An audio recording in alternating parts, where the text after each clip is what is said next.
All right, everyone, get ready, because today we're going all in on the history of Disneyland.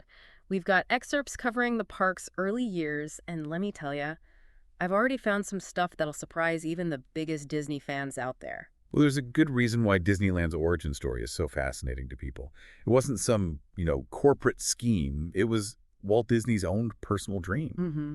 full of obstacles and innovations that we still see the impact of even today. Okay, so let's break this down, starting with that initial spark. The story is that Walt got the idea while watching his daughters on a merry-go-round. Classic dad moment, right? Except most dads don't end up revolutionizing a whole industry.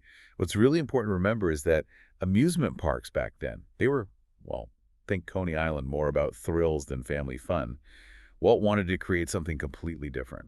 Yeah, the excerpts even mention a connection to Pinocchio, that whole creepy carnival scene on Pleasure Island. It's almost like Walt was saying, here's exactly what I don't want. Exactly. He was pushing back against that seedy image. Disneyland was supposed to be about wholesomeness magic, a place where parents could actually have fun with their kids. It was totally revolutionary for its time. Okay, so we have Dad Walt on a park bench, but how do we get from there to Disneyland, the Disneyland that we all know? Well, two main ideas came together. We've got that family-friendly thing, but just as importantly, Walt really wanted people to experience his films, not just watch them. He wanted a three-dimensional world that you could walk right into. And people were already asking for that. The excerpts mention fan letters from as early as the 1930s. People were begging for studio tours. Disneyland took that and, well, it took it to a whole other level. Seriously, think about it in the 1950s. Themed environments like that just didn't exist. Main Street USA Adventureland, each land having its own unique story. That was pure Walt innovating, creating immersion decades before anyone else. All right, vision's in place, but what were some real-world inspirations? Things from Walt's own life that ended up in the park? Oh, tons. Take his love of trains. That didn't just come from his childhood. The man built a whole working miniature railroad right in his backyard called the Carrollwood Pacific. And get this, that railroad had features that were directly mirrored in Disneyland's design. Wait a minute, so the Disneyland Railroad that we all know and love, Right. that has DNA from Walt's personal hobby project. Yeah. That is incredible. And it goes even deeper. The Carrollwood Pacific had this unique curved trestle bridge. And guess what? You see that same curved design on Disneyland's railroad. It's this subtle nod to Walt's passion for trains. Wow, you're blowing my mind here. Okay, so trains, check. What else went into making Disneyland? Well, don't forget about Walt's move into live-action filmmaking. Overseas productions like Treasure Island, those were basically crash courses in how to turn storyboards into a real-world environment. Absolutely essential skills when you're building a 3D park. Ah, so it's like each project, even the films, they were all stepping stones to Disneyland. Exactly. And then you have Walt's love of nature. Think of those True Life Adventures documentaries or the visuals from his animated films. All that gets woven into Disneyland's landscaping. It's not just a bunch of rides. It's a whole environment. Okay, we got the vision, the inspiration, but this thing didn't just appear overnight. What were some big obstacles that Walt ran into? Well, first off, rejection. He tried to build Disneyland near his studio in Burbank, but the city council said no. They were afraid it would turn into a carnival atmosphere. Kind of ironic considering what Walt was trying to get away from. Wait, they rejected Disneyland? I just can't even picture that. Yeah, well, it turns out it was a blessing in disguise. Walt's plans kept getting bigger and bigger. He needed more space. So that rejection led him to the much larger site in Anaheim. Bullet dodged. But I can only imagine trying to fund a project like this. That must have been a nightmare. Oh, you have no idea. Yeah. Investors were super hesitant. The concept seemed crazy. I mean, a themed amusement park. So Walt had to get creative. He cashed in his life insurance. And he even formed a whole new corporation to protect the project. Talk about dedication. Wow, that's a lot riding on this. So what finally convinced people? What got everyone excited about this thing? This is where things get really interesting. Enter television. Not just entertainment, but as a marketing tool. That Disneyland show on ABC was pure genius. Okay, so tell me about it. How did Walt use TV to build his dream park?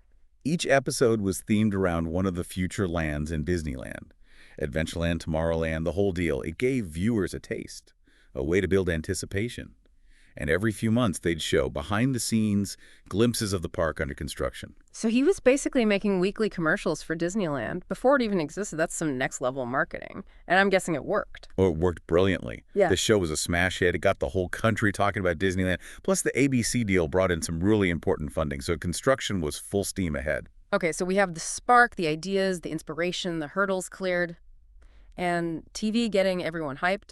Amazing how it all came together, but opening day, well, that's a whole story in itself. Oh, it is. July 17th, 1955, a date that lives in infamy Black Sunday. But that's a tale for part 2 of our deep dive. Okay, we're back for more of this Disneyland deep dive, and last time we left off with all the excitement leading up to opening day, and that pretty ominous phrase, Black Sunday.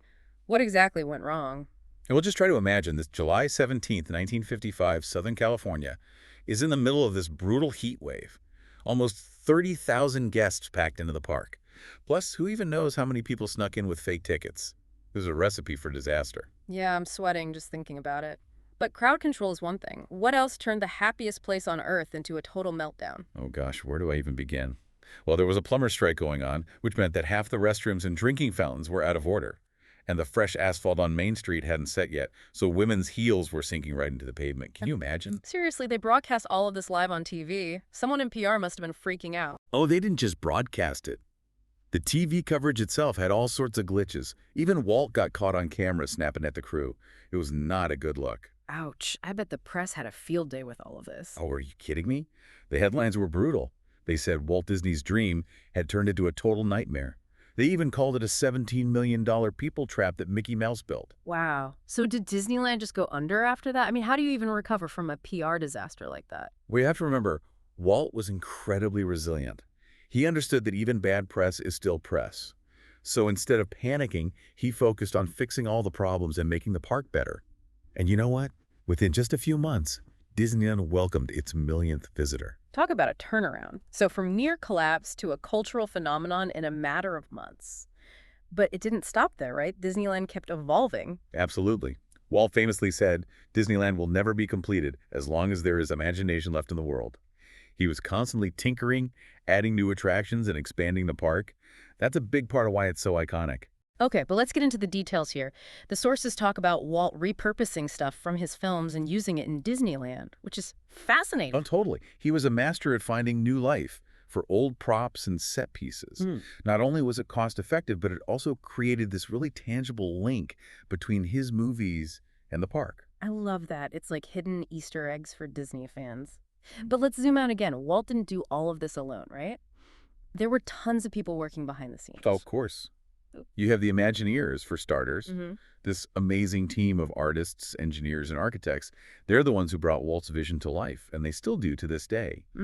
Think about how far we've come from the original Fantasyland to immersive experiences like Star Wars, Galaxy's Edge. Right. We can't forget all the people who make the magic happen day in and day out. It's easy to get caught up in the big names, but it takes a village, or should I say a kingdom, to make a place like Disneyland work. Exactly. You hit the nail on the head. Walt himself said you can dream, create, design, and build the most wonderful place in the world, but it takes people to make that dream a reality. And speaking of people, our sources also highlight some lesser-known projects that actually contributed to Disneyland, like that Disneylandia exhibit and Walt's work on 20,000 Leagues Under the Sea. Yeah, those are important stepping stones.